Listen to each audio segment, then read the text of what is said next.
Magandang gabi po sa inyo lahat. Narito po ako para magsalita tungkol sa aking karanasan bilang isang katrabaho ni Nora Honor sa pelikula. Si Nora Honor ay naging kasama ko sa 6 na pelikula.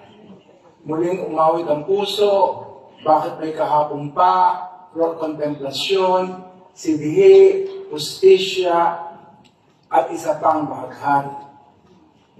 Sa lahat ng pelikula ngayon, tinanghal siyang Best Actress o na-nominate bilang Best Actress o naging Best Picture at naging Best Director ako sa 6 na pelikula ngayon.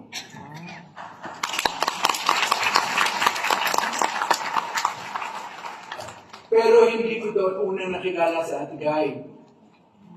Unang nakilala ko si Ate Guy bilang aktor at bilang aktor din ako sa isang pelikula ni Mario O'Hara.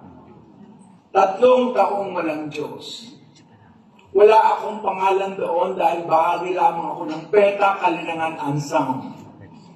Ang instruction ng direktor, habulin si Guy dahil puputulan ng buhok. Ako ang head nung manghahabol kay Ate Guy. 3 o 4 kaming lalaking hahabol sa kanya.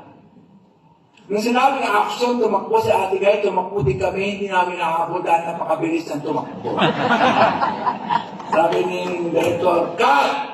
Siyempre lalo lang yan. Eh, napakabilis ng tumakbo, hindi namin nahabol. Pinakasok na nausok kami ni Ate Guy. Ano problema?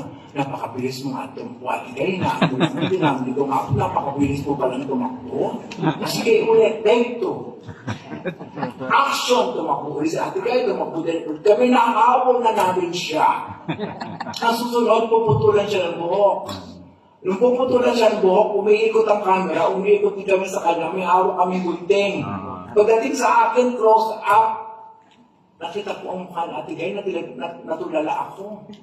Sabi ni Mario, bakit hindi mo putulin yung buhok daw, eh? Kasi nakatitig sa akin si Ate Guy, dahil nakatitig siya sa dahil puputulan yung buhok. Namangha ako sa mata ni Ate Guy.